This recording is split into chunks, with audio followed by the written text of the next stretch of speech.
बांझ। रोज की तरह आज की सुबह भी सास की गाली और ताने से ही शुरू हुई। राधा रोज रोज के झगड़े से तंग आ चुकी थी, लेकिन वह और कर भी क्या सकती थी। उसे तो सुनना ही था। वह चुपचाप सास ससुर और पड़ोसियों के ताने सुनती और रोती। राधा की शादी राजेश के साथ 6 साल पहले हुई थी। इन 6 सालों में जिन लोगों की शादी हुई थी वे 1 से 2 बच्चे के माँ बाप बन गए थे, लेकिन राधा अभी तक माँ नहीं बन पाई थी। इसके चलते उसे बांझ जैसी उपाधि मिल गई थी। राह चलती औरतें भी राधा को तरह तरह के ताने देती और बांझ कहकर चिढ़ाती रहती। राधा को यह सब बहुत खराब लगता, लेकिन वह किस किस का मुंह बंद करती। आखिर वे लोग भी तो ठीक ही कहते हैं। राधा सोचती, मैं क्या करूं, अपना इलाज तो करा रही हूँ। डॉक्टर ने लगातार इलाज कराने को कहा है, जो मैं कर रही हूँ, लेकिन जो मेरे वश में नहीं है उसे मैं कैसे कर सकती हूँ।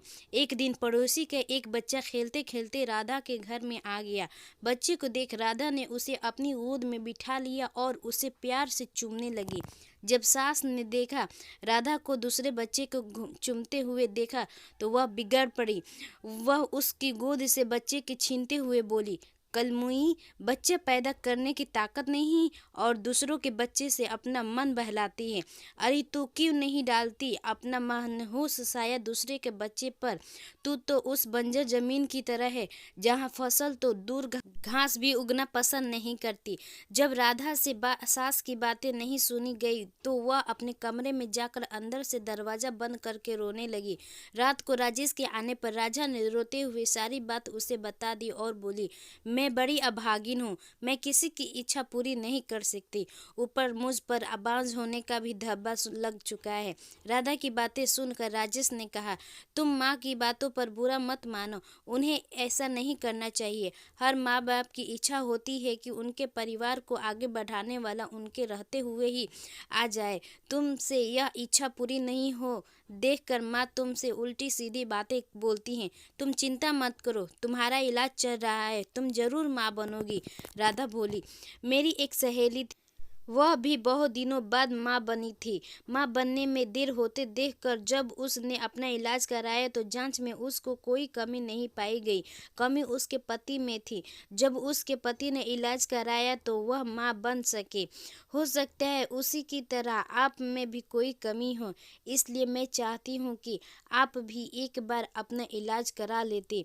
राधा की बात सुनकर राजेश भड़क उठा। मुझ में भला क्या कमी हो सकती है, मैं तो बिल्कुल ठीक हूँ, मुझ में कोई कमी नहीं है। मेरी चिंता छोड़ो, तुम अपना अच्छी तरह इलाज कराओ। मैं मानती हूँ कि आप में कोई कमी नहीं है, लेकिन तसल्ली के खातिर। राधा ने सलाह देते के ख्याल से ऐसा कहा, लेकिन राजेश ने उसकी बातों को बीच में ही काट दिया। नहीं राधा, तसल्ली वगैरह कुछ नहीं, मैंने कहा ना कि मुझ में कोई कमी नहीं।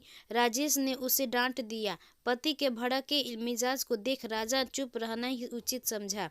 शहर के बड़े से बड़े डॉक्टर ने उसका इलाज हुआ, फिर भी उसकी कोख सुनी रही। डॉक्टर ने जांच के दौरान उसमें कोई कमी नहीं पाई। देखो राधा, रिपोर्ट के देखने के बाद तुम में कोई कमी नजर नहीं आती। शायद तुम्हारे पति में कोई कमी होगी। तुम एक बार उसे इलाज कराने की सलाह दो, डॉक्टर ने उसे समझाया।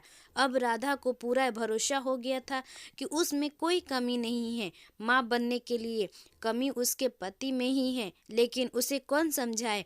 उसे राजेश के गुस्से से भी डर लगता था। एक दिन किसी ने राधा की सास को बताया कि पास ही गांव के मंदिर में एक बाबा रहते हैं, जिसकी दुआ से हर किसी का दुख दूर हो जाता है। सास ने यह बात अपने बेटे राजेश को बता दी और राधा को बाबा के पास भेजने को कहा। रात को राजेश ने राधा से कहा, कल तुम मंदिर चली जाना।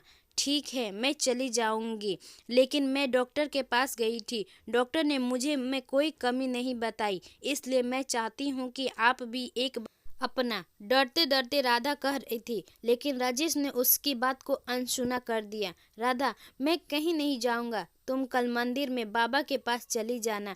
ऐसा कहकर राजेश सो गया।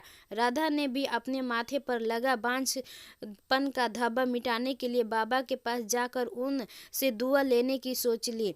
दूसरे दिन सवेरे नहा धोकर वह बाबा के पास चली गई। मंदिर में लगी भीड़ को देखकर उसे भरोसा हो गया कि वह बाबा की दुआ पाकर माँ बन सकती है।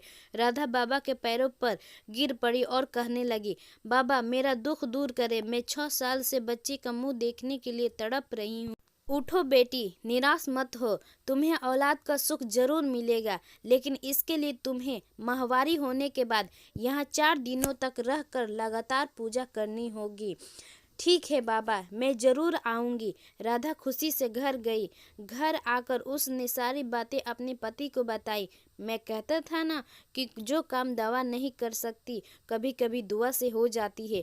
बाबा की दुआ पाकर अब तुम जरूर माँ बनोगी, ऐसा मुझे भरोसा है। तुम ठीक समय पर बाबा के पास चली जाना, राजेश ने खुश होते हुए कहा। राधा अब बेसब्री से माहवारी होने का इंतजार करने लगी। कुछ दिनों बाद उसे माहवारी हो गई। माहवारी पूरी होने के बाद राधा फिर बाबा के पास गई। उसे देखते ही बाबा ने कहा, बेटी जैसा कि मैंने तुम्हें पहले भी कहा था कि यहीं रहकर 4 दिनों तक लगातार पूजा करनी पड़ेगी, तभी तुम माँ बन सकोगी। जी बाबा, मैं रहने के लिए तैयार हूँ, राधा ने कहा।